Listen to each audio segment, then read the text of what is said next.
जय हिंद दोस्तों, आज हम लोग पुनः उपस्थित हुए हैं अपने जीके और स्टैटिक जीके और लुसेंट सीरीज को साथ में कवर करने के लिए। बस आप लोग जिस तरह से अपने तैयारी को मजबूत कर रहे हैं, बस अपने तैयारी को मजबूती प्रदान करते रहिए और एग्जाम में आप लोग जो है कि अधिक से अधिक जो है कि आप लोग जो है कि एक क्वेश्चन करके आइएगा, क्योंकि जितना क्वेश्चन बता रहे हैं अगर आप इतना पे कमांड रख लेते हैं, अगर आप इतना कमांड रख लेते हैं तो आपका क्वेश्चन कहीं नहीं बाहर जाएगा, बस यहीं से जाएगा।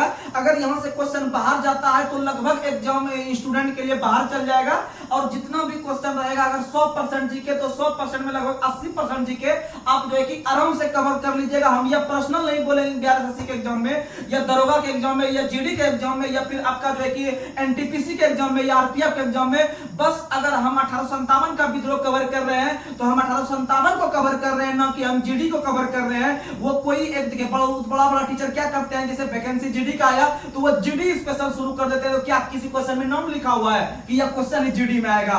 बस आप उस टॉपिक को पढ़ा दीजिए, बच्चा आराम से कवर कर लेगा।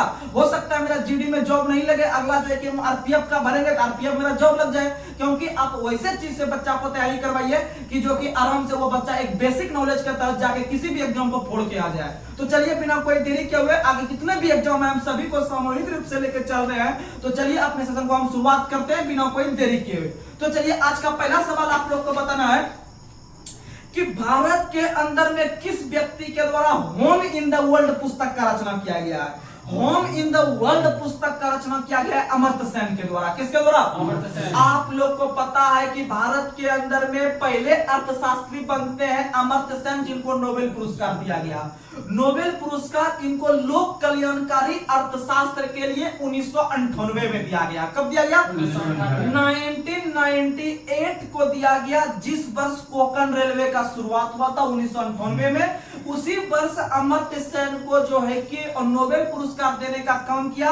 पूछेगा किस क्षेत्र में भैया, तो अर्थशास्त्र नहीं पूछेगा, अर्थशास्त्र में भी आपका लोक कल्याणकारी अर्थशास्त्र के लिए। किसके लिए? यानी जिससे कि आम जनता का कल्याण हो इकोनॉमिक्स में, उस टॉपिक पर काम किए थे आपके अमर्त्य सेन ने। और अमर्त्य सेन को इन्हीं के लिए इन्हें नोबेल पुरस्कार 1998 में दिया गया। लेकिन जब इनको 1998 में नोबेल मिल गया तब भारत सरकार ने सोचा अरे यार ये तो भारत का आदमी है, इसको हम नोबेल मिल गया पूरे विश्व का सबसे बड़ा पुरस्कार, तो अब इसको भारत रत्न भी देना चाहिए कम से कम। क्या देना चाहिए?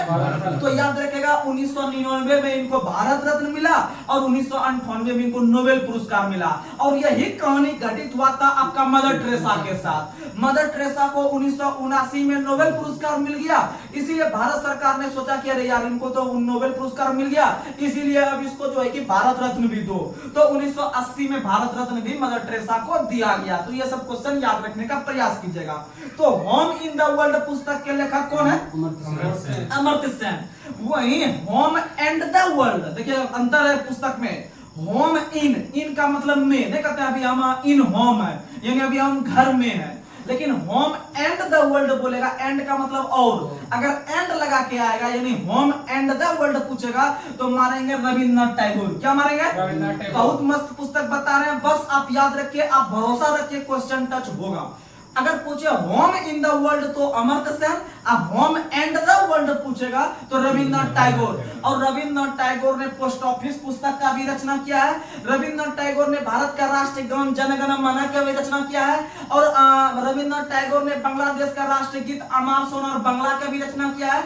और जो है कि रविन्द्रनाथ टैगोर ने पश्चिम बंगाल का जो हाल ही में राष्ट्रीय गान अलग से बना है उनका भी जो है कि रचना जो किया है, आपका जो कि नाम था मेरी माटी मेरा देश करके कुछ था, मेरी जल मेरा माटी करके था, ये भी रविन्द्रनाथ टैगोर ने ही लिखे हैं। तो ये सब क्वेश्चन याद रखिएगा, बहुत मस्त पुस्तक है। आगे बढ़ते हैं। और उसमें से गोरा चंडालिका ये सब भी आपका रविन्द्रनाथ टैगोर ने लिखे हैं। तो ये सब क्वेश्चन याद रखिएगा। आगे बढ़ते हैं। अगला क्वेश्चन आप लोग को बताना है, भारतीय पुनर्जागरण का अग्रदूत किसे कहा जाता है? तो भारतीय पुनर्जागरण का अग्रदूत राजा राम मोहन राय को कहा जाता है। और आप लोग को पता है कि राजा राम मोहन राय जो थे, इनको राजा की उपाधि जो दिए थे वो अकबर दुर्त ने दिया था। किसने दिया था? जितना क्वेश्चन बताएंगे अपने आप में बहुत महत्वपूर्ण क्वेश्चन है। जो भी सीनियर बच्चा होंगे उनको लग रहा होगा कि ये बहुत अच्छा है, ये रिवीजन भी हो जा रहा है और नया नया क्वेश्चन भी सीखने के लिए मिल रहा है। तो आप लोग को बता दे, राजा राम मोहन राय को राजा की उपाधि अकबर दुर्त ने दिया था और राजा राम मोहन राय ने भारत के अंदर में पश्चिमी शिक्षा को लाने का कदम उठाया और पश्चिमी शिक्षा का जो है कि दूसरा नाम कभी कभी दे देता है पाश्चात्य शिक्षा। क्या दे देगा? पाश्चात्य, यानी पश्चिमी शिक्षा या पाश्चात्य शिक्षा जो लाने का काम किया है वो आपका राजा राम मोहन राय ने किया है। और राजा राम मोहन राय के द्वारा 3 ईस्वी याद रखिएगा जो एग्जाम में बार बार आता है। राजा राम मोहन राय के द्वारा 1815 में आत्मसभा का आयोजन किया गया था। 1815 में आत्मसभा, 1825 में वेदांत कॉलेज और 1828 में ब्रह्म समाज का स्थापना। 1828 में ब्रह्म समाज का स्थापना और 1828 में जब ब्रह्म समाज का स्थापना किया गया था राजा राम मोहन राय का के द्वारा, तो वह एकेश्वरवाद थे। क्या थे? एकेश्वरवाद थे। और यही ब्रह्म समाज आगे चलकर 1828 से लेकर 1866 तक काम किए। भारत में इनका जो मेन काम था वो मेन काम था आपको हिंदुत्व धर्म को बढ़ावा देना। किसको बढ़ावा देना? हिंदुत्व धर्म को बढ़ावा देना। जैसे स्वामी विवेकानंद हुए हैं, स्वामी दयानंद हुए हैं, आपके राजा राम मोहन राय हुए हैं, ये सब जो व्यक्ति थे ये सब हिंदू धर्म को बढ़ावा देते थे। किसको बढ़ावा देते थे? हिंदू धर्म को बढ़ावा देते थे। तो इसीलिए याद रखिएगा 1828 से लेकर 1866 तक ये ब्रह्म समाज के रूप में काम किए और 1866 में जो है कि ब्रह्म समाज 2 भाग में टूट गया है। कितने भाग में? 2 भाग में टूट गया। उसमें से एक भाग का नाम था आदि ब्रह्म समाज और दूसरे का नाम था सिर्फ ब्रह्म समाज। तो ये सब क्वेश्चन याद रखने का प्रयास कीजिएगा। अगला क्वेश्चन आप लोग को बताना है कि संवाद कौमुदी नाम का जो बांग्ला भाषा का समाचार पत्र था यह भी किसने लिखा है? राजा राम मोहन राय ने। तो वो बताए थे कल जब पिछला क्लास हम लोग कर रहे थे तो आप लोग को बताए थे जो है कि क्या बताए थे? मीरालुत अखबार। मीरालुत अखबार जो आपका था वो राजा राम मोहन राय ने लिखा था फारसी भाषा में। किस भाषा में? फारसी में। वही संवाद कौमुदी जो लिखा है वह बंगाली भाषा में। किस भाषा में? बंगाली भाषा में लिखा है। और आप लोग को पता है कि राजा राम मोहन राय को भारत पुनर्जागरण के अग्रदूत के नाम से जानते हैं। अगला क्वेश्चन आप लोग को बताना है कि राजा राम मोहन राय ने ब्रह्म समाज का स्थापना भारत के किस शहर में किया था?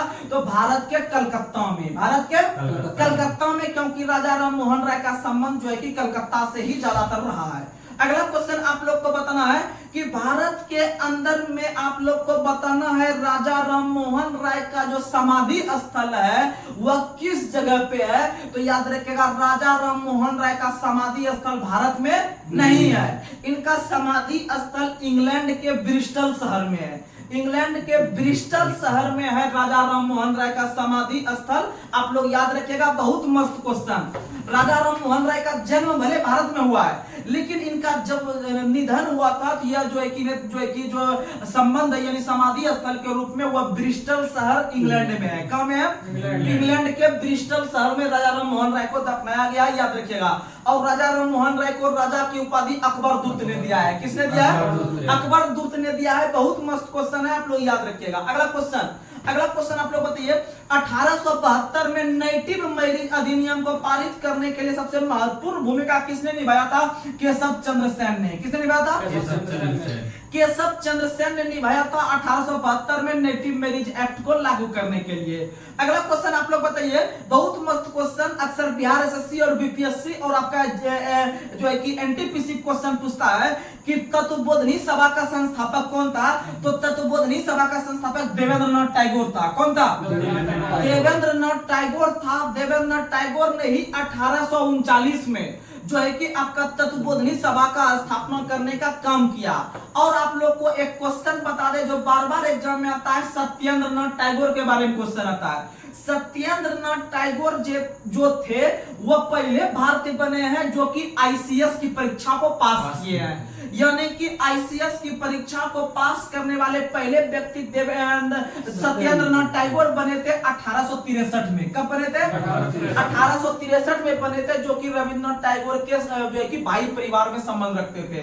और आप लोग को पता है एक नाम था अवनींद्रनाथ टैगोर। अवनींद्रनाथ टैगोर का संबंध भी रविंद्रनाथ टैगोर के परिवार से था, तो अवनींद्रनाथ टैगोर जो थे भारत के अंदर में एक बहुत बड़े चित्रकार थे। एक बहुत बड़े क्या थे?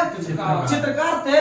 इनको हम इसलिए याद करते हैं क्योंकि जब भारत का निर्माण किया जा रहा था, अखंड भारत का 1947 के पास, तो उससे पहले जो भारत माता का जो चित्र बनाने का काम किया था वो अवनींद्रनाथ टैगोर ने ही किया था। किसने किया था? अवनींद्रनाथ टैगोर के द्वारा ही भारत माता का चित्र का जो है कि बनाया गया है। और आप लोग को पता है रविंद्रनाथ टैगोर जो थे कुल 14 भाई बहन थे। कितने भाई बहन? 14 भाई बहन में सबसे छोटे रविंद्रनाथ टैगोर ही थे। कौन थे? रविंद्रनाथ टैगोर थे। आप लोग ये सब क्वेश्चन याद रखिएगा। और उनके परिवार में सत्येंद्रनाथ टैगोर पहले आईसीएस बनते हैं और उसी के परिवार में अवनींद्रनाथ टैगोर जो थे वो एक चित्रकार के रूप में काम करते हैं और वे भारत माता का चित्र बनाने का भी काम किया है। और जब भारत माता का नाम आया तो आप लोग को हम बार बार बताते हैं कि भारत के अंदर में भारत माता का जो मंदिर है वो वाराणसी में है। कहाँ में है? वाराणसी में है भारत माता का मंदिर। तो ये सब क्वेश्चन याद रखिएगा। आगे बढ़ते हैं। अगला क्वेश्चन आप लोग को बताना है कि वेदों की और लौटों का नारा किसने दिया है? स्वामी दयानंद सरस्वती। किसने दिया है? स्वामी दयानंद सरस्वती के द्वारा गो वेदास यानी वेदों की ओर लौटो, वेदों की ओर लौटो का नारा आपका स्वामी दयानंद सरस्वती ने दिया था। और आप लोग को पता है कि इनके द्वारा ही 1875 में आर्य समाज का स्थापना किया गया था। 100% ब्रांडेड क्वेश्चन एग्जाम के आने के लिए तो याद रखिएगा 1875 में आपका आर्य समाज का स्थापना जो था वह स्वामी दयानंद सरस्वती के द्वारा, स्वामी दयानंद सरस्वती के द्वारा किया गया था। तो यह सब क्वेश्चन याद रखने का प्रयास कीजिएगा। और आप लोग को पता है कि आर्य समाज का एक बहुत महत्वपूर्ण नारा था भारत भारतीयों के लिए। भारत भारतीयों के लिए जो नारा था वो आर्य समाज ने दिया था। और आर्य समाज कोई एक व्यक्ति नहीं था, आर्य समाज एक संगठन था जो हिंदू धर्म के लिए काम करता था। और इसका स्थापना 1875 में आपके स्वामी दयानंद सरस्वती ने किया था।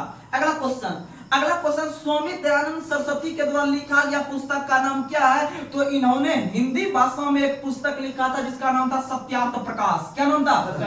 सत्यार्थ प्रकाश नाम था। बहुत मस्त क्वेश्चन है। सत्यार्थ प्रकाश पुस्तक का रचना स्वामी दयानंद सरस्वती ने किया था। और 1875 में इन्होंने जो है कि आर्य समाज का स्थापना किया था। और आर्य समाज का नारा था आपका भारत भारतीयों के लिए, भारत भारतीयों के लिए। लेकिन एक नारा था आपका भारत भारती भारतेंदु करके था। तो वो हिंदुस्तान जो था वो भारतेंदु हरिश्चंद्र का था। किसका था? भारतेंदु हरिश्चंद्र का। किसका था? भारतेंदु हरिश्चंद्र का था। यानी हिंदुस्तान जो आपका नारा था वो भारतेंदु हरिश्चंद्र का था। तो ये सब क्वेश्चन याद रखने का प्रयास कीजिएगा। अगला क्वेश्चन, भारत के अंदर में किस समाज सुधारक को भारत का मार्टिन लूथर किंग कहा जाता है? तो भारत के अंदर में मार्टिन लूथर किंग के नाम से जो जानते हैं वह किसे जानते हैं? तो स्वामी दयानंद को। किसको जानते हैं? स्वामी दयानंद को आपका भारत के अंदर में भारत का मार्टिन लूथर किंग के नाम से जानते हैं, याद रखिएगा। और मार्टिन लूथर किंग का संबंध अमेरिका से था। कहां से था? और अमेरिका में वह जो है कि रंग भेद का विरोध कर रहे थे। और जो है कि उसी के आधार पे भारत के अंदर में जो है कि भारत का मार्टिन लूथर स्वामी दयानंद सरस्वती को कहा जाता है। लेकिन दक्षिण अफ्रीका के राष्ट्रपिता के नाम से नेल्सन मंडेला को जानते हैं। किसको जानते हैं? और भारत के अंदर में राष्ट्रपिता को महात्मा गांधी को जानते हैं। और भारत के अंदर में महात्मा गांधी को राष्ट्रपिता की उपाधि जो दिया था वो सुभाष चंद्र बोस ने दिया था। किसने दिया था? सुभाष चंद्र बोस ने दिया था। और महात्मा गांधी को बापू की उपाधि जवाहरलाल नेहरू ने दिया था। वहीं महात्मा गांधी को महात्मा की उपाधि रविंद्रनाथ टैगोर ने दिया था। किसने दिया था? रविंद्रनाथ टैगोर ने दिया था। तो ये सब क्वेश्चन याद रखिएगा। एग्जाम में हूबहू क्वेश्चन आ जाएगा, आपको डायरेक्ट याद रहेगा, तभी आप मार सकते हैं। आगे बढ़ते हैं। स्वतंत्रता के पश्चात भारत के अंदर में भारत के पहले शिक्षा मंत्री कौन बने हैं? तो अबुल कलाम आजाद बने हैं। कौन बने हैं? अबुल कलाम आजाद बने हैं, जिसका संबंध सऊदी अरब से था। कहां से था? सऊदी अरब से था। और बाद में चलकर जो है कि उनके पिताजी वगैरह यहाँ पर आ गए और यहाँ ही बस गए भारत में। और तब से जो है कि भारत के में स्वतंत्रता आंदोलन के रूप में जो है कि बढ़ चढ़ कर हिस्सा लेने लगे मौलाना अबुल कलाम आजाद। क्योंकि आप लोग को पता है कि जब कांग्रेस का अधिवेशन चल रहा था तो कांग्रेस के सबसे लंबे दिनों तक अधिवेशन के जो अध्यक्ष बने हैं वो मौलाना अबुल कलाम आजाद बने हैं, और साथ ही सबसे कम उम्र में जो कांग्रेस के अध्यक्ष बने थे वो भी मौलाना अबुल कलाम आजाद बने हैं। और इन्होंने जो है कि इंडिया को फ्रीडम करने के लिए यानी आजाद करने के लिए पुस्तक का रचना किया जिसका नाम है इंडिया विंस फ्रीडम। क्या नाम है? इंडिया विंस फ्रीडम पुस्तक के लेखक मौलाना अबुल कलाम आजाद है। अगला क्वेश्चन आप और याद रखिएगा, एक और क्वेश्चन, मौलाना अबुल कलाम आजाद के द्वारा ही मौलाना अबुल कलाम आजाद के द्वारा ही 1956 ईस्वी में विश्वविद्यालय अनुदान आयोग का स्थापना किया गया, जिसको हम लोग इंग्लिश में कहते हैं यूजीसी। आप लोग बहुत सब आदमी यूजीसी बोले होंगे तो तब माइंड में आया होगा विश्वविद्यालय अनुदान आयोग उसका हिंदी नाम है, उसका इंग्लिश नाम है यूजीसी, जिसको फुल फॉर्म हम लोग कहते हैं यूनिवर्सिटी ग्रांट कमीशन। यानी बड़े बड़े विद्यालय को उनके डेवलप करने में जो योगदान देता है पैसा के रूप में, वह जो है कि यूजीसी देने का काम करता है। लोग देखते होंगे बहुत सा विश्वविद्यालय में लिखा रहता है कि आपका जो है कि यूजीसी के द्वारा मान्यता प्राप्त जो है कि विद्यालय, तो इसका मतलब यूजीसी ने उसको सपोर्ट कर रहा है, वहां से उनको मान्यता है, और जिसका स्थापना मौलाना अबुल कलाम आजाद ने 1956 में देने का काम किया था। अगला क्वेश्चन, वह व्यक्ति जिसने भारत के अंदर में पहली बार स्वराज शब्द का प्रयोग किया था, तो याद रखिएगा पहली बार स्वराज शब्द का प्रयोग स्वामी दयानंद ने किया है। किसने किया है? स्वामी दयानंद सरस्वती ने किया है स्वराज शब्द का प्रयोग। बहुत मस्त क्वेश्चन बताए। स्वराज शब्द का पहली बार प्रयोग स्वामी दयानंद सरस्वती ने किया था, लेकिन क्वेश्चन पूछे कि कांग्रेस के, बहुत मस्त क्वेश्चन, कांग्रेस के किस अधिवेशन में स्वराज शब्द का प्रयोग पहली बार किया गया था? तो कांग्रेस के याद रखिएगा 1906 अधिवेशन। कांग्रेस के 1906 के कलकत्ता अधिवेशन में पहली बार दादा भाई नौरोजी के द्वारा स्वराज शब्द का प्रयोग किया गया था। बहुत मस्त क्वेश्चन है, ये दोनों ब्रांडेड क्वेश्चन है।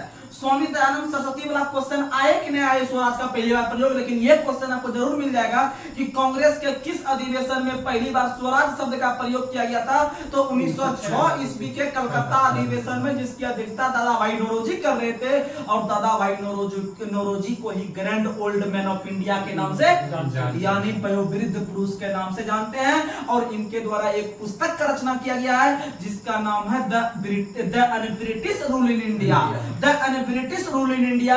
और इसी पुस्तक में इन्होंने 1901 में धन के निष्कासन का सिद्धांत दिया था। अगला क्वेश्चन आप लोग बताइए, किस समाज सुधारक को महाराष्ट्र का सुकरात कहा जाता है? तो याद रखिएगा महाराष्ट्र का सुकरात एमजी रानाडे को कहा जाता है। किसे कहा जाता है?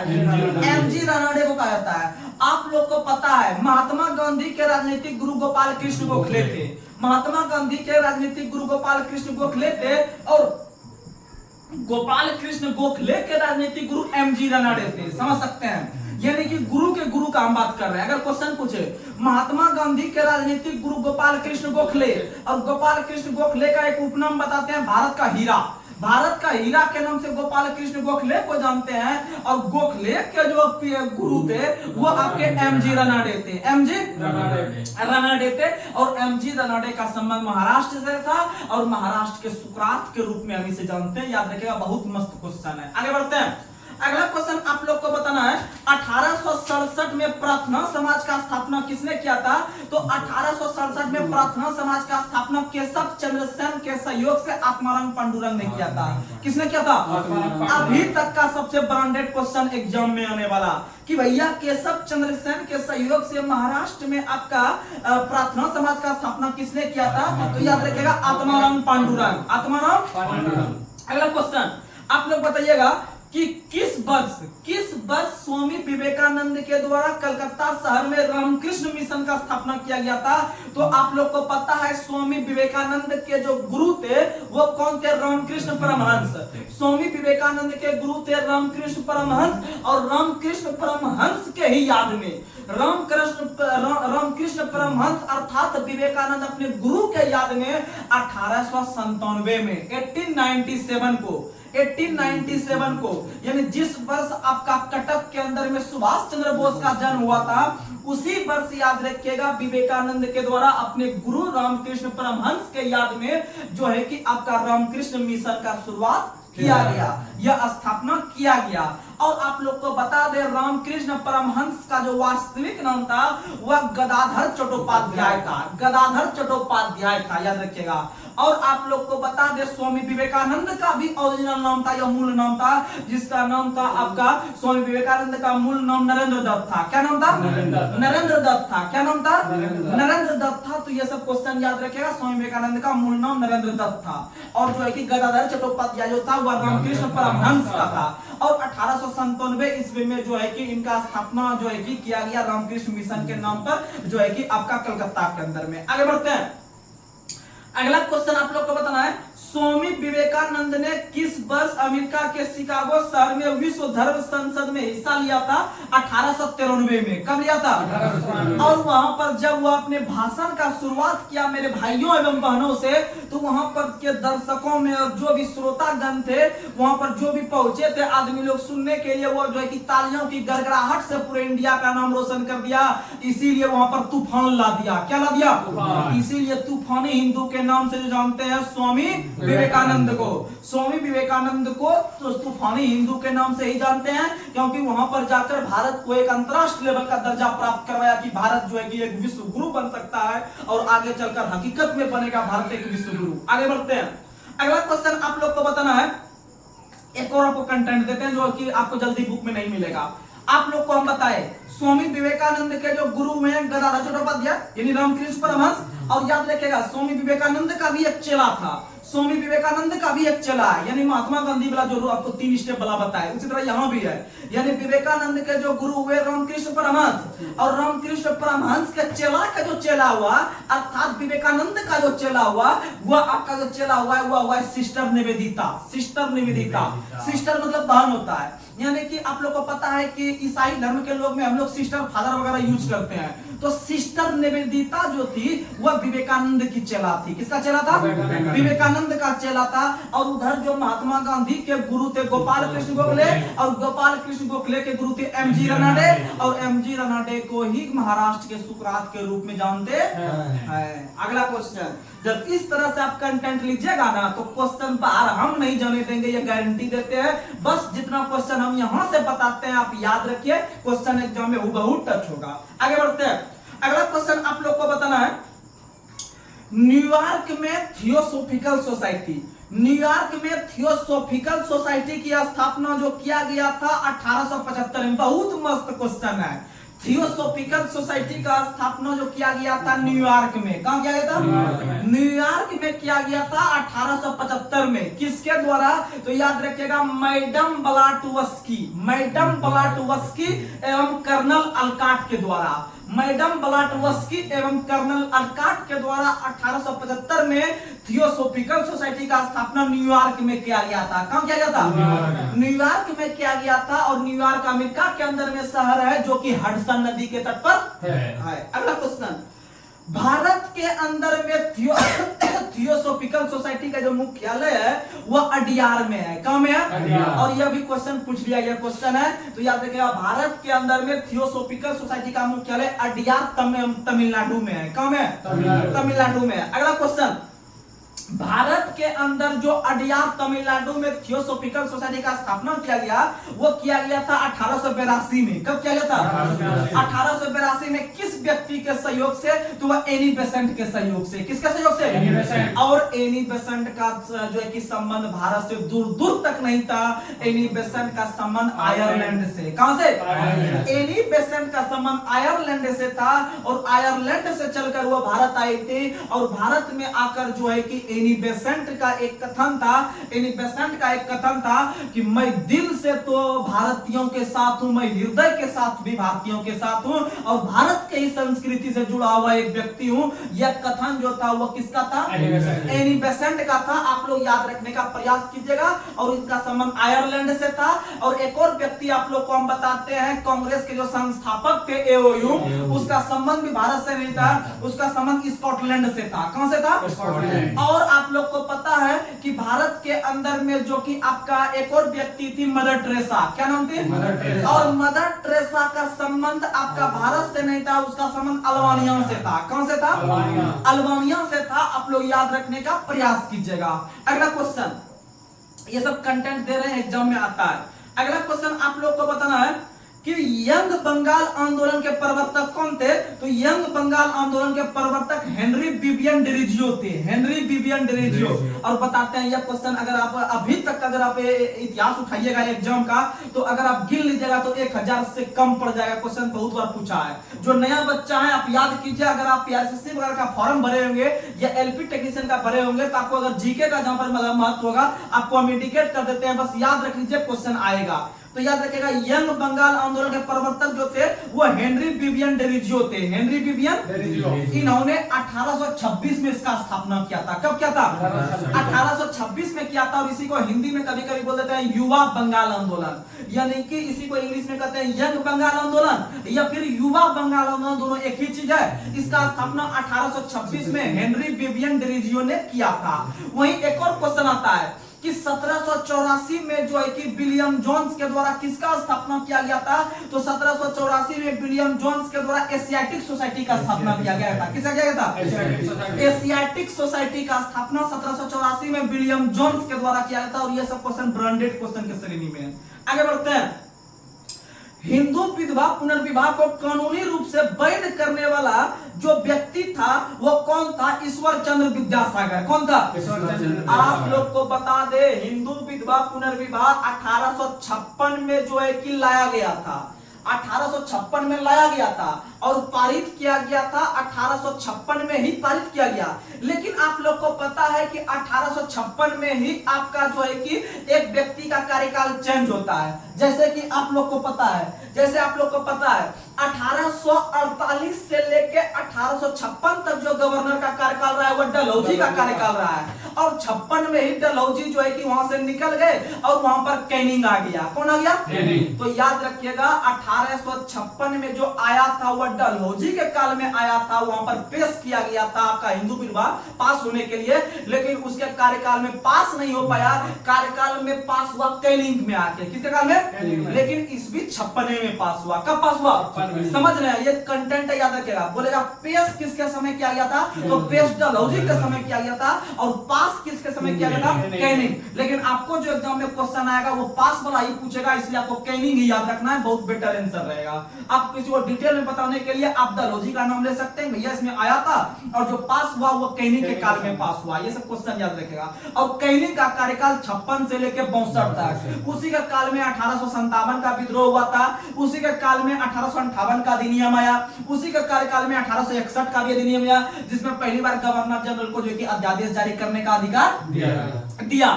और 1861 के तहत ही पहली बार जो है कि आप लोग को पता है कि अध्यादेश तो दिया ही गया, साथ में मंत्रिमंडलीय प्रणाली का शुरुआत किया गया, यानी विभागीय प्रणाली का शुरुआत किया गया। अर्थात अलग अलग डिपार्टमेंट का शुरुआत किया गया। यानी सभी जैसे आप लोग को शिक्षा मंत्री अलग बना दिया है, खेल मंत्री अलग बना दिया, कानून मंत्री अलग बना दिया।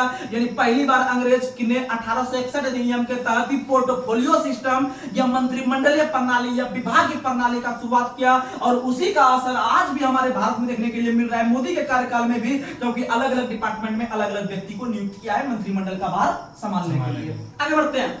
अगला क्वेश्चन आप लोग को बताना है कि दलित जातियों के कल्याण के लिए ज्योतिबा फुले ने, आप लोग ज्योतिबा फुले का नाम सुने होंगे, हाँ, सत्यशोधक समाज। तो याद रखिएगा दलित जातियों के कल्याण के लिए ज्योतिबा फुले के द्वारा 1873 में सत्यशोधक समाज का स्थापना किया गया था।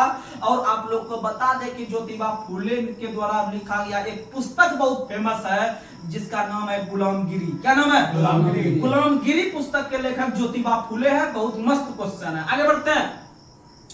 ब्रह्म समाज को एकस्वरवादी आंदोलन के रूप में भी आगे बढ़ाने का श्रेय देवेंद्रनाथ टैगोर को जाता है। किसको जाता है? देवेंद्रनाथ टैगोर को जाता है। और आप लोग को हम कुछ देर पहले बताए थे कि देवेंद्रनाथ टैगोर जो थे उनके बारे में क्वेश्चन बताए थे कि उसके द्वारा 1839 में जो है कि तत्वबोधिनी सभा का स्थापना किया गया था। किसका स्थापना?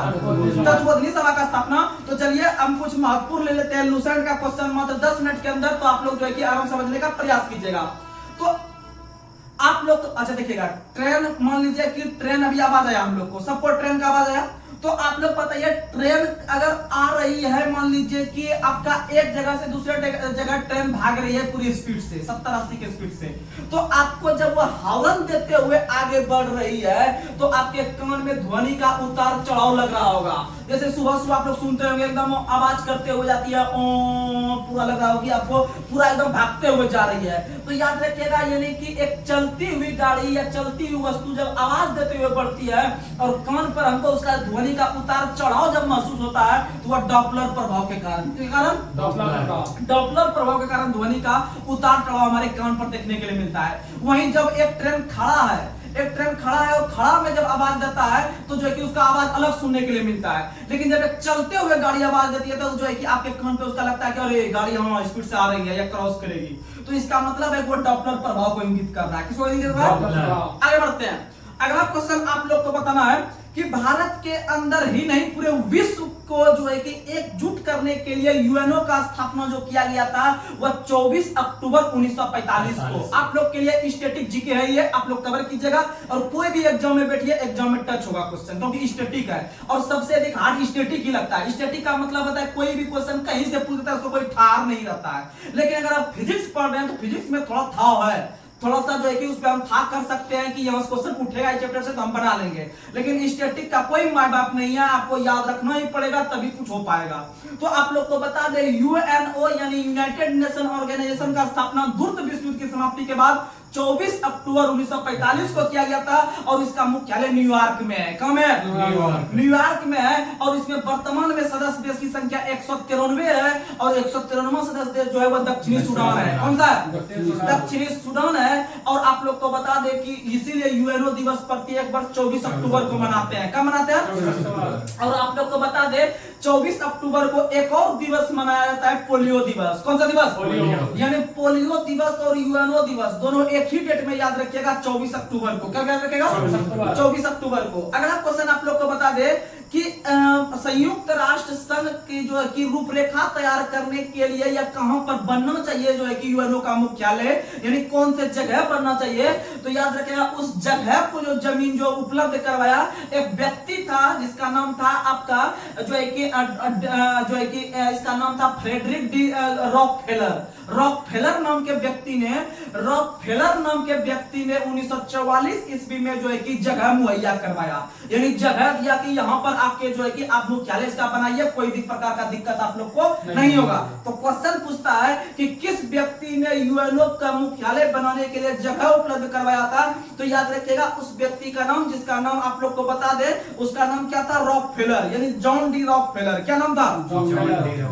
जॉन डी रॉकफेलर ने ही 17 एकड़ जमीन जो है कि यूएनओ को दे दिया दान में कि आप बनाइए, आपको इसमें कोई दिक्कत नहीं होगा।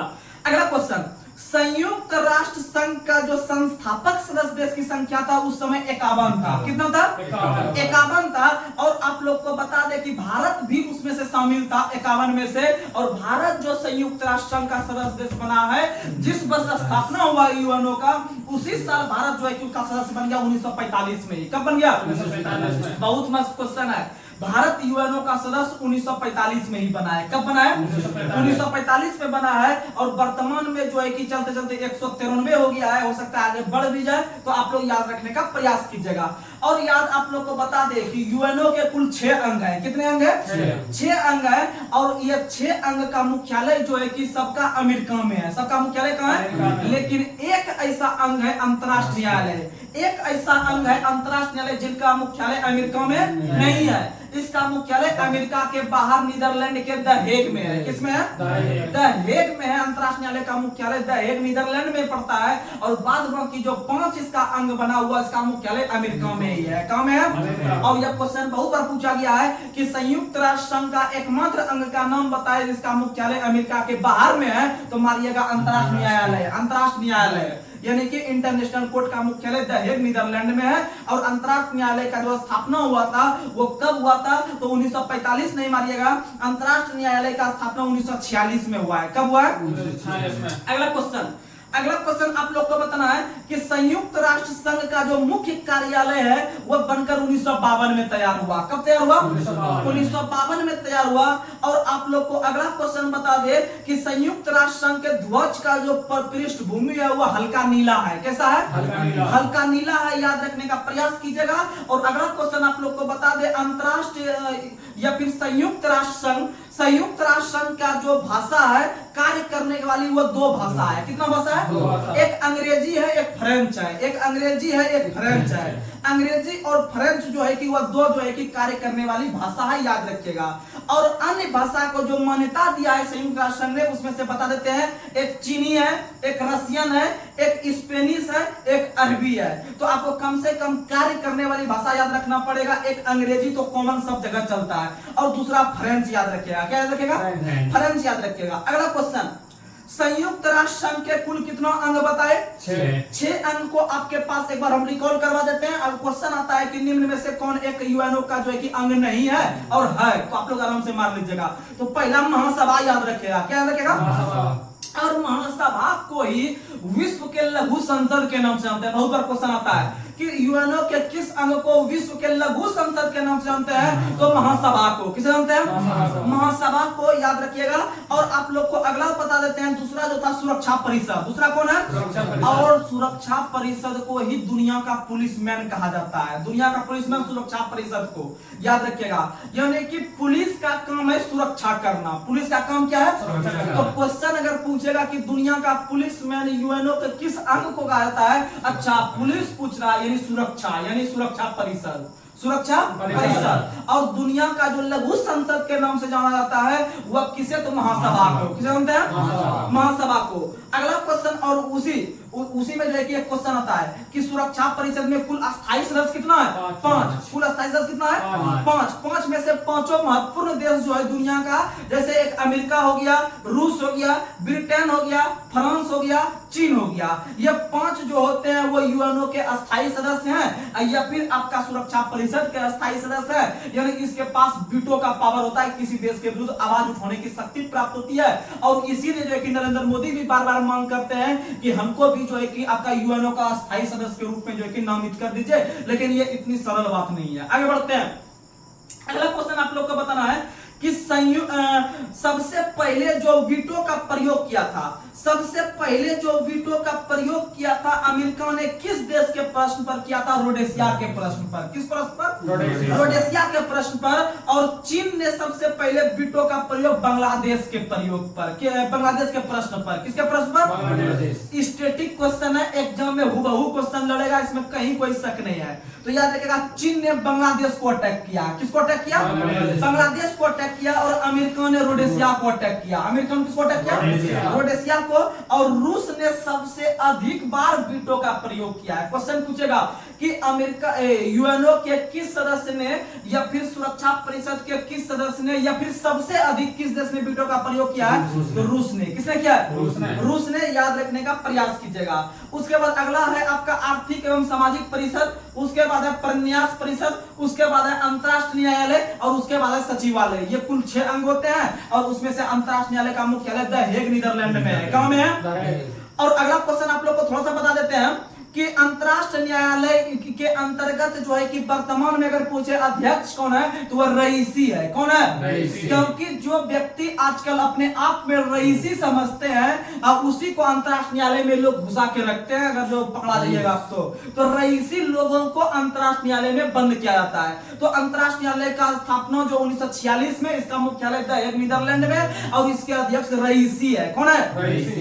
अगला क्वेश्चन आप लोग बताइए, संयुक्त राष्ट्र संघ के कार्यभार को देखने के लिए महासचिव की नियुक्ति होती है। किसकी नियुक्ति? और महासचिव की नियुक्ति जो हुई है उसमें से पहले जो महासचिव बने थे वो ट्रिगवेली बने थे। कौन बने थे? ट्रिगवेली बने थे, जिसका संबंध नॉर्वे से था। कहां से था? नॉर्वे से था। और आप लोग को बता दें इसमें कुल जो है कि 9 वो जो है कि महासचिव हुए हैं और 9वें नंबर के जो अभी चल रहे हैं वो आपके एंटोनियो गुटेरस चल रहे हैं। एंटोनियो गुटेरस का संबंध पुर्तगाल से था और वही वर्तमान समय में यूएनओ के महासचिव है। और याद रखिएगा कि आपको ट्रिक दे देते हैं, एनटीपीसी के हर एक शिफ्ट में क्वेश्चन में आ रहा था जो है कि आपका यूएनओ के महासचिव के बारे में, तो आपको एक ट्रिक दिए हैं THU के थूक, THU के थूक। हम लोग थूक जब कब फेंक देते हैं कोई पता नहीं चलता है, तो ट्रिक याद रखिएगा THU के थूक। यानी पहला जो होगा टी से नाम होगा, दूसरा एस से होगा, तीसरा यू से होगा, चौथा के से होगा। यानी सीरियली पूछता है कि दूसरे कौन थे, तीसरे कौन थे, अब आराम से टिक कर सकते हैं आप ट्रिक अगर याद रखिएगा तो। THU के थूक, जे बी जब, जे बी जब, के बी कब, के बी कब, यानी 8 तक पहुंच गया। 9वां नंबर का गुटेरस, 9वां नंबर का गुटेरस। आराम से जो है कि आप लोग याद रख सकते हैं, इसमें कोई प्रकार का दिक्कत नहीं है। और भारत पूरे विश्व के अंतर्गत में एकमात्र महासचिव हुआ है आपका डैग हैमरशोल्ड।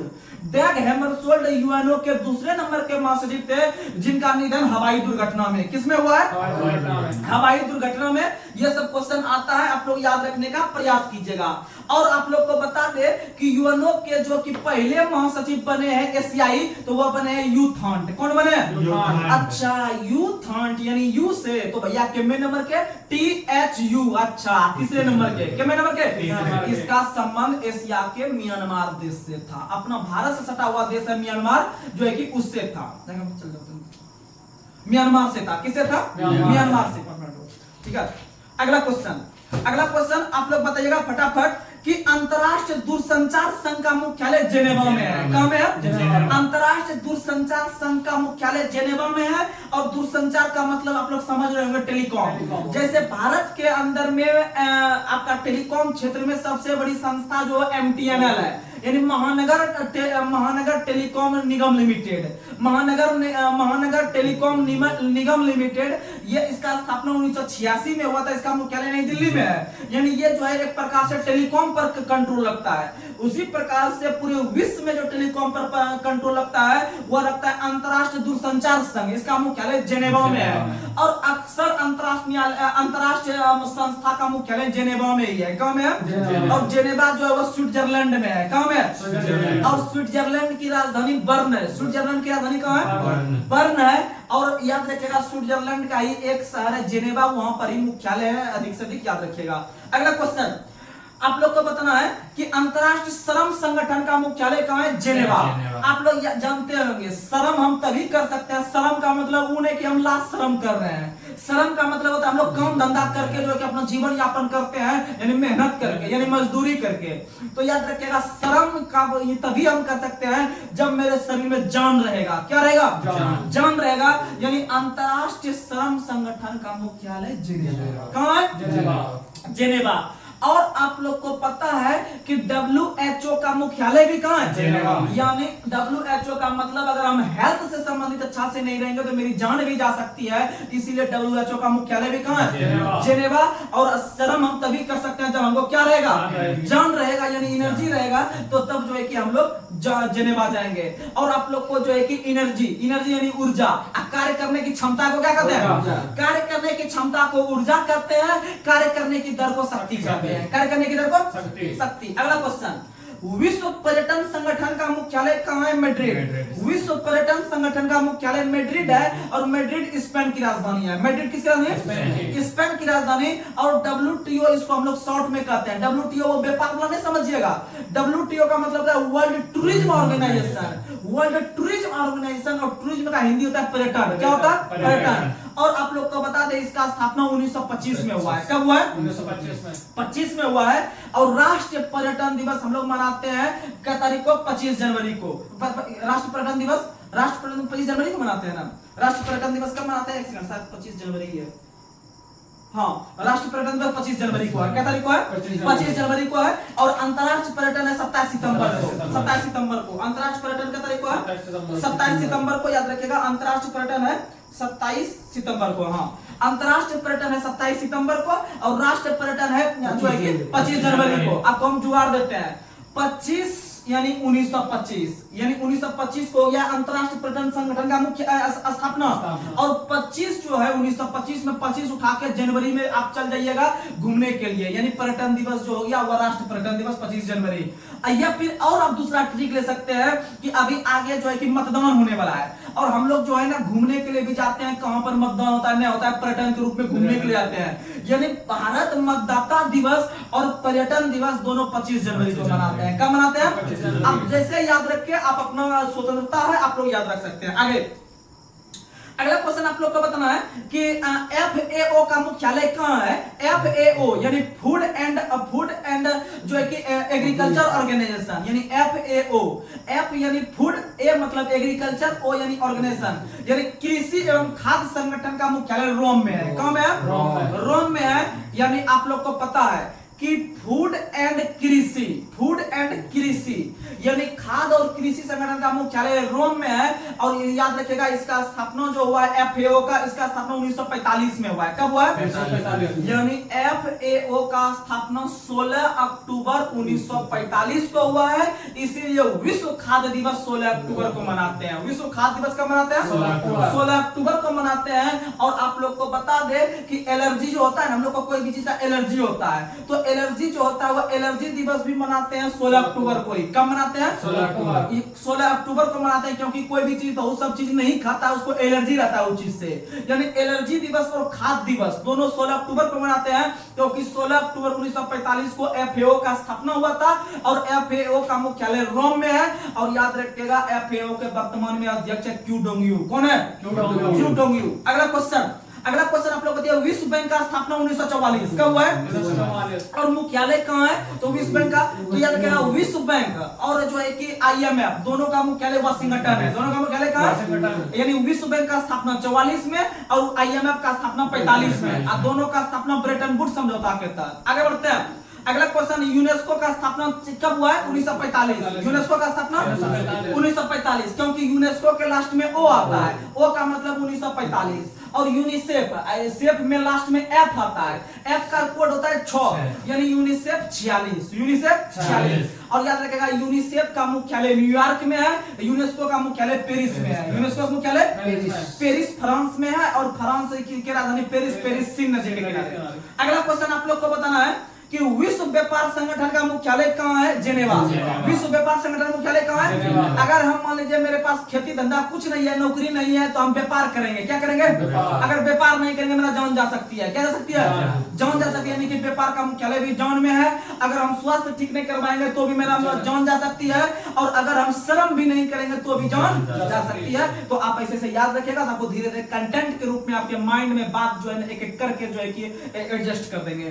तो चलिए आज का लास्ट सवाल आप लोग को बताना है। आज का लास्ट सवाल आप लोग बताइएगा, विश्व मौसम विज्ञान संगठन का मुख्यालय कहां है? तो आप लोग इस चीज को भी उसी लिस्ट में शामिल कर लीजिए कि जब मौसम खराब हो जाता है तो आंधी तूफान आ जाता है तो आदमी की जान भी जा सकती है। क्या जा सकती है? जान जा सकती है। इसीलिए इसका मुख्यालय भी जेनेवा। किसका मुख्यालय भी? यानी एक बार फिर से रिकॉल करवा देते हैं। जेनेवा वाला 4 कंटेंट दिए हैं। पहला कि अगर आप श्रम नहीं कर सकते हैं, भूखे प्यासे रह जाइएगा, जान चल जाएगा। अगर आपका मौसम आंधी तूफान आ गया यानी मौसम खराब हो गया तो आपका जान जा सकती है। अगर आप स्वास्थ्य सही नहीं रखिएगा तो जान जा सकता है। और उसके बाद क्या बताएगा? एक और आपको क्या बताया जेनेवा कि अगर आप मान लीजिए क्या, अगर आप व्यापार नहीं कीजिएगा तो जान जा सकता है। यानी कि विश्व व्यापार संगठन का मुख्यालय भी कहां है? तो ये सब कंटेंट था। आप लोग अधिक से अधिक याद रखने का प्रयास कीजिएगा और आराम से जो है कि आप लोग को याद रहेगा। और WTO जो है आपका विश्व व्यापार संगठन वाला WTO, इसका पहले नाम गेट हुआ करता था। GATT gate. और गेट का स्थापना 1947 में हुआ था। लेकिन आगे चलकर 1 जनवरी 1995 को गेट का नाम बदलकर WTO कर दिया गया, वर्ल्ड ट्रेड ऑर्गेनाइजेशन कर दिया गया। और याद रखिएगा कि WTO के वर्तमान में जो अध्यक्ष बने हैं, ये क्वेश्चन एग्जाम में आएगा क्योंकि ये पहली महिला बनी है और इसका नाम बहुत इंटरेस्टेड है, नाकोंजी इंकोजा इबोला, जो कि नाइजीरिया की है। कहां की है? यानी नाम जो शुरू करते हैं नाकोंजी यानी नाइजीरिया। कहां की है? नाइजीरिया। तो ये सब क्वेश्चन याद रखने का प्रयास कीजिएगा। ये सब अपने आप में बहुत ही महत्वपूर्ण क्वेश्चन है। बस आप याद करके चलिए और आपका सिलेक्शन पक्का होगा। तो चलिए आज का लास्ट सवाल आप लोग को बताना है कि अंतरराष्ट्रीय अंतरराष्ट्रीय श्रम संगठन का मुख्यालय किस शहर में है? अंतरराष्ट्रीय श्रम संगठन का मुख्यालय किस शहर में है? आप लोग जो है कि इस क्वेश्चन का आंसर बताने का प्रयास कीजिएगा। चलिए, आपका दिन जो है कि और रात जो है कि आपका दिन दुगना और रात चौगुना के हिसाब से आप लोग मेहनत कीजिए और अपने सिलेक्शन के लिए एक सीट पक्का कीजिए। बस सीट कितना भी रहे उससे मतलब नहीं है, बस आपको एक सीट के लिए लड़ना है, उसी पर टारगेट कीजिए, आपका आराम से सिलेक्शन हो जाएगा। तो चलिए, आज अपने सेशन को यहां पर समाप्त करें। तब तक के लिए जय हिंद, जय भारत।